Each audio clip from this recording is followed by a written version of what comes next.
Nama saya dan anak saya yang rusak seumur hidup. Saya mengalami teror dulu kan berapa kali, teror segala macam. Jadi itu kita masukkan semua. Nanti itu kan dibuktikan oleh penyidik. Nah, kira-kira valid atau enggak nanti penyidik semua.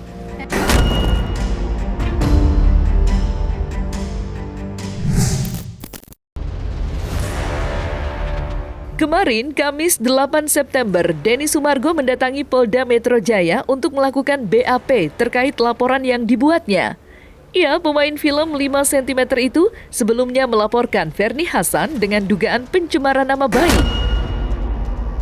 Namun yang menarik saat disinggung mengenai perseteruannya dengan Ferny Hassan, di hadapan awak media, Denny Sumargo membeberkan jika dirinya sempat mendapat teror. Menurutnya, apa yang dialaminya begitu mencekam. Tidak sekali, melainkan beberapa kali. Aksi teror yang dialami Denny menurutnya tidak lepas dari persoalan tes DNA pertama. Lantas, bentuk teror seperti apa yang dialami Denny Sumargo? Peneroran, saya mengalami teror dulu kan berapa kali, teror segala macam. Jadi itu kita masukkan semua. Nanti itu kan dibuktikan oleh penyidik. Nah, kira-kira valid atau enggak nanti penyidik semua. Pertama itu saya udah tegur, ini apa maksudnya? Dia bilang enggak, saya menceritakan kisah saya. Oke, enggak apa-apa. Saya maafin pertama. Kedua, saya masih sabar. Ketiga, udah mulai serangan banyak ya. Dulu saya pernah ada orang ngaku-ngaku intel lah di depan kosan saya. Terus si orang ini juga pernah datang dengan pacarnya ngamuk di depan kosan saya pernah. Orangnya itu siapa? Ya si VH itu terlapor. Nama saya dan anak saya yang rusak seumur hidup. Ini kan sebenarnya kan bukan masalah mulai dan memulai apalah. Saya juga nggak pernah ada ngomong nama dia di podcast. Saya juga ceritakan tentang saya punya pengalaman pernah difitnah. Bukan untuk ngejatuhin dia. Dia kalau merasa kan tinggal laporkan. Tadi udah disampaikan juga. Jadi kalau kita kan memang melihat ini kan kasus yang terkait dari 10 tahun yang lalu dan ingin kita selesaikan secara hukum dengan kerugian-kerugian dalam bentuk material, imaterial, kemudian nama baik rusak, terus kemudian gagal nikah berapa kali. Pokoknya semua kerugian yang menurut Pak Polisi tadi kira-kira bisa dimasukkan, saya masukkan semua gitu. Dia nggak mikir itu perjuangan saya. Kalau misalnya dia pernah kerugian dia dari segi materi, saya juga kerugian saya juga ada dari materi. Tidak mau hidup di bawah bayang-bayang teror secara terus-menerus, Denny pun meminta Ferny untuk membuktikan tuduhan bahwa dirinya adalah ayah biologis dari anak yang dikandung Ferny. Dengan cerita yang cukup rumit, tes DNA pun dilakukan dan hasilnya menunjukkan bahwa anak yang dilahirkan Ferny bukanlah anak biologis Denny. 4 tahun sepi dari pemberitaan, Ferny tiba-tiba goyah dengan keyakinannya akan hasil tes DNA yang sudah dilakukan pada 2019. Lantas, apa yang membuat Ferny Hassan tidak yakin dengan hasil tes DNA yang pertama dan ngotot meminta tes DNA kedua? Dan seperti apa pula Denny Sumargo menanggapi permintaan Ferny? Dari awal dia meminta tes DNA secara publik untuk adu ayam lah istilahnya, adu publik gitu kan oke. Tes DNA pertama aja gue yang nyari, ayo tes DNA segala macam untuk menyelesaikan masalah ini. Gini loh, satu orang pengen nyelesain masalah, yang lain tidak terlihat ingin menyelesaikan masalah. Tidak akan selesai masalahnya. Dan kalau tidak dipayungi oleh hukum, tidak ada tengahnya ini, nggak kelar-kelar ini barang, capek gitu. 2 kali.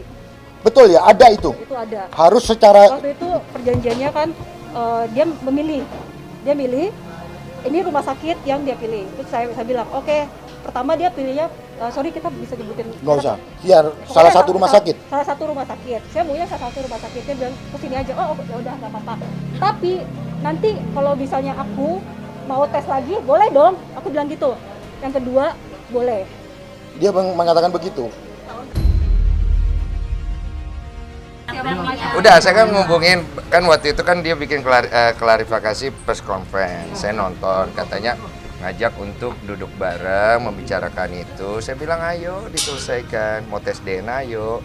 Tapi kan kita hubungin, tapi sampai sekarang jadwalnya katanya masih sibuk segala macam. Saya memang ada niat mau menghubungi dia, gitu loh. Tapi kan memang karena kerjaan saya banyak. Apakah pernah saudari Verni ini menyampaikan meminta tes DNA kepada siapa begitu loh? Dalam postingan yang disampaikan oleh Verni, yuk kita lakukan tes DNA 2 kali, dan di situ tidak pernah disebutkan kepada siapa dan oleh siapa. Kalau memang serius ya harus selesaikan cepat kan gitu. Karena dari pihak kami kan dari awal ayo mau jam itu, jam ini, jam apa. Tapi akhirnya kan dari perkataannya merujuk bahwa ini tes DNA kan kenapa harus merasa. Ini kan belum tentu buat Denny Sumargo. Bisa saja buat orang lain. Saya pikir kok arahnya di publik jadi ngawur gini. Di mana kata atau kalimat yang memojokkan seseorang? Jadi isu ini menurut aku cukup mengganggu. Dan kalau ditanya saya merasa dicemarkan gitu loh. Dan kalau beralibi bahwa itu bukan buat saya katanya seperti itu kan alibi dari pihak mereka. Nanti kita bisa buktikan itulah selama proses penyelidikan dan penyidikan. Ini kalau dia mau beralibi atau dia mau berdalih itu silakan, itu hak dia. Iya. Di mana salahnya? Nah, ketika postingan itu dipublis, lalu kemudian ada pihak-pihak yang merasa begitu loh. Nah, tetapi kan dalam postingan tersebut tidak disebutkan siapa. Terkait hasil tes DNA, Denny Sumargo secara belak-belakan mengungkap hal yang cukup mengejutkan. Tampil di podcast Kinos Gina, Denny Sumargo membeberkan proses dan hasil tes DNA pertama pada 2019. Diakui Denny tidak mudah melakukan tes DNA. Bukan hanya karena soal teknis, tetapi juga prosedural yang harus ditaati. Berangkat dari pengalamannya, Denny mengungkap pada saat tes DNA pertama dilakukan, ia dan Verni sama-sama menghadirkan pihak keluarga. Pendeknya, setelah pada tes DNA terdapat 5 unsur yang tidak sesuai, itu memastikan bahwa Denny Sumargo bukanlah ayah biologis dari anak Verni. Maka seperti inilah cerita lengkap Denny Sumargo terkait tes DNA pertama yang ia dan Verni Hasan sudah lakukan. Jadi gue diambil darah. Ya. Yang satu lagi anaknya diambil pakai dinding selaput dalam nih. Oke. Oh, tes DNA begini aturannya yang tadi gue jelasin. Begini. Oke, gue jelasin ke dia. Nanti dari pihak sana hubungin dia. Terus dia bilang ini hasilnya ya. Kalian isi dulu tanda tangan sudah terima hasilnya. Kalian boleh buka setelah saya meninggalkan ruangan. Lu pengen ngancurin gue masih ingat, gue bilang. Terkait tes DNA, Dr. Richard Lee pernah menegaskan bahwa sangat kecil kemungkinan hasilnya meleset. Karena itu, bagi Denny Sumargo, hasil tes DNA yang pertama saja sebenarnya sudah cukup untuk membuktikan jika dirinya bukanlah ayah biologis dari putri Verni Hasan. Lantas, apa saran dari Dr. Richard Lee sebagai seorang dokter terkait rencana tes DNA kedua yang akan dilakukan Verni Hasan dan Denny Sumargo di Singapura? Kalau di bulan September belum ada ajakan, silakan dikontenin katanya. Berarti kan tidak menunjukkan keseriusan. Tapi kenapa mereka nolak ya dok? Kira-kira dokter sendiri tahu nggak nih? Nolak apa nih? Alasan bantuan dari dokter. Oh, mungkin pengen netral kali ya. Sisi positifnya aku ngeliat pengen netral. Tapi dari dokter sendiri melihat Denny mengenal juga kah atau gimana sampai ini? Apa? Mengenal Denny Sumargo juga atau gimana sampai ini? Oh, aku kenal dengan Denny Sumargo, kenal dekat ya. Dari kejadian kemarin dengan Kartika Putri kan aku kenal dekat dengan Denny Sumargo. Sebetulnya aku nggak mau kontenin ini sih, aku nggak mau bawa podcast ini sih sebenarnya karena kan nggak enak dengan Denny sebenarnya.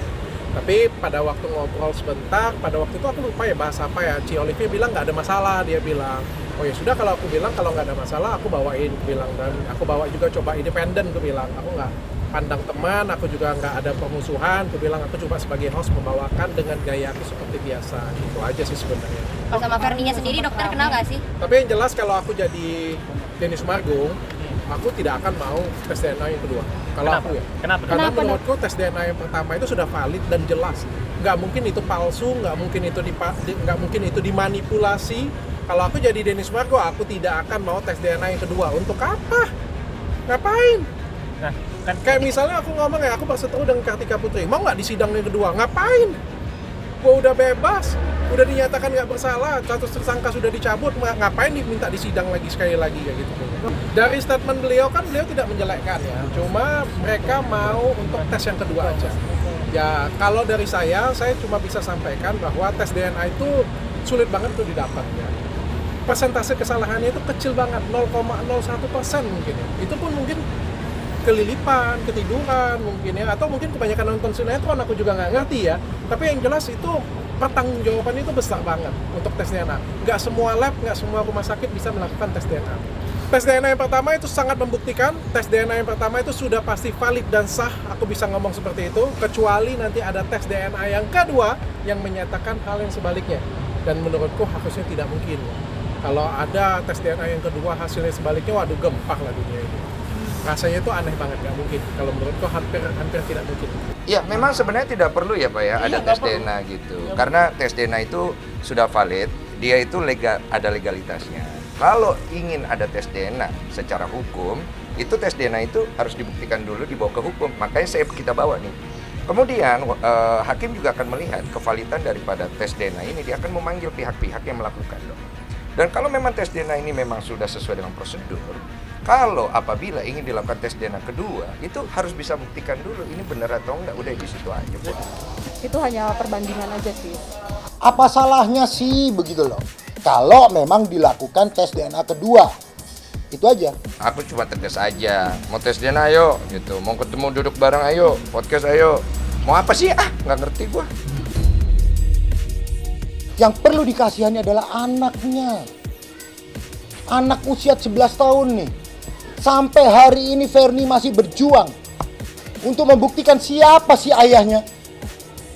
Nah, dari perjuangan itu tersebutlah, apakah salah seorang ibu ini ingin melakukan tes DNA tersebut? Sekali lagi, bukan mempertanyakan hasil yang pertama, tetapi untuk lebih meyakinkan begitu, dan tidak menyerang kepada pihak siapapun. Gue bilang dari tes DNA pertama, kalau anak saya tanggung jawab. Kalau bukan, jangan kau paksa saya jadi bapak. Saya. Mata kita harus tertuju kepada anak itu. Anak usia 11 tahun. Jika diamati, maka akan tampak jika perseteruan yang terjadi di antara keduanya dipicu oleh perbedaan cara kedua melihat hasil tes DNA pertama. Denny Sumargo percaya dengan hasil medis yang dapat dibuktikan secara ilmiah.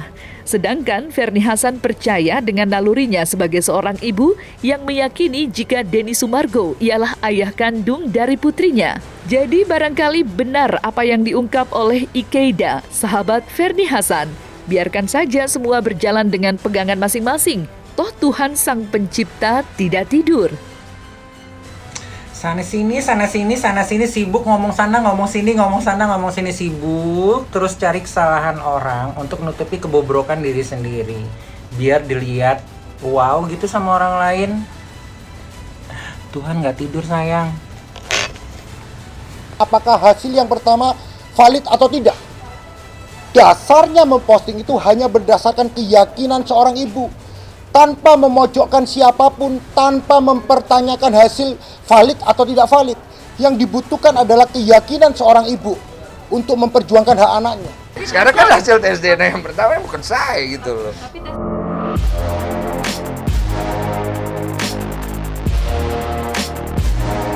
Nah, selesai sudah Cumi Lovers. Saksikan terus Cumi Camp In-Depth, kabar lengkap, mendalam, dan akurat dari narasumber terpercaya. Dan jangan lupa untuk like, subscribe, dan juga share channel YouTube Cumi Cumi.